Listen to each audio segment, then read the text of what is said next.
Pathashala, a fun place to learn and enjoy.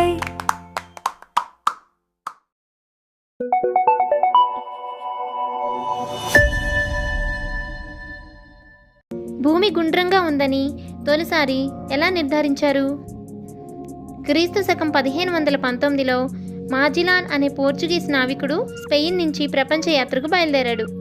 ఒకే దిక్కుగా 3 ఏళ్లు ప్రయాణం చేసిన ఆ నౌకల్లో ఒకటి క్రీస్తు శకం 1522లో తిరిగి స్పెయిన్ చేరింది.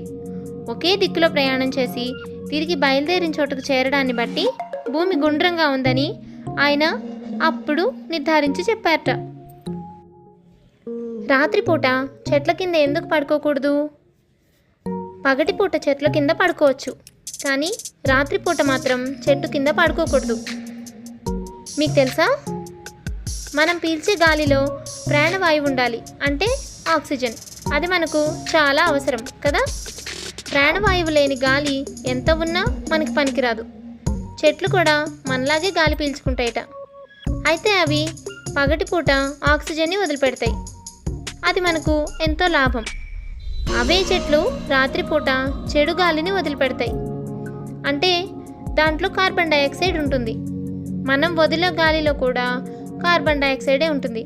అందువలన ఆ సమయంలో ఆక్సిజన్ మనకు కావలసినంత అందదు. అప్పుడు ఊపిరి తీసుకోవడం కష్టమవుతుంది. కనుక రాత్రిపూట చెట్ల కింద పడుకోకూడదు అని పెద్దలు చెప్తారు. పెన్సిల్ను దేంతో తయారు చేస్తారు? మీకు తెలుసా పిల్లలు?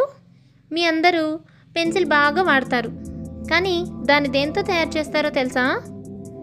చిన్నపిల్లలు రాయడానికి ముందు పెన్సిల్తోనే రాయిస్తారు. పెన్సిల్ అనే పదం పెన్సిలస్ అనే లాటిన్ పదం నుంచి పుట్టింది. మధ్య మధ్యలో దాని ముళ్ళు విరిగిపోవడం, చెక్కుకోవడం, తప్పులు వస్తే ఎరేజర్తో చెరుపుకోవడం, ఇవన్నీ తెలిసినవే. అయితే పెన్సిల్ దేంతో తయారు చేస్తారంటే, పెన్సిల్ తయారీకి ఒక రకమైన తేలికపాటి వుడ్ ఉపయోగిస్తారు. పెన్సిల్ ముళ్ళుకు గ్రాఫైట్, లెడ్, బంకమట్టిల మిశ్రమంతో తయారు చేస్తారు. మొట్టమొదటిగా పెన్సిల్ను ఇంగ్లాండ్లో తయారు చేశారు. తర్వాత 18వ శతాబ్దంలో చైనీయులు పెన్సిల్ తయారీలో కొత్త పద్ధతులు కనుగొన్నారట. మనం ఇప్పటికీ ఆ పద్ధతులే వాడుతున్నాం. పాము నమలకుండా ఎలా మింగుతుంది? మీకు తెలుసా పిల్లలు? పాము దానికన్నా 2 రెట్లు పెద్ద జీవుల్ని కూడా అమాంతం మింగేస్తుంది. అందుకు దాని తల, శరీర నిర్మాణాలే కారణమంట. దాని దవడలు కలిసే ప్రాంతం తలకు కొంచెం వెనుకగా ఉండడం వల్ల నోటిని బాగా తెరవగలుగుతుంది. మనం కేవలం కింద దవడని మాత్రమే కదపగలం. పాము అలా కాదు. దాని బలమైన కండరాల సాయంతో అది 2 దవడల్ని బాగా వెడల్పుగా తెరవగలుగుతుందిట.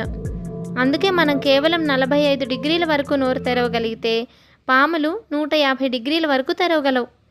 పాము చర్మం ఆహార వాహికలకు సాగే గుణం ఎక్కువగా ఉంటుంది. ఆహార వాహికలో కండరాలు అవసరమైతే వ్యాకోచించగలవు, తిరిగి సంకోచించగలవు. దీనివల్ల ఆహారం నమలకుండానే పొట్టలోకి జారుకుంటుంది.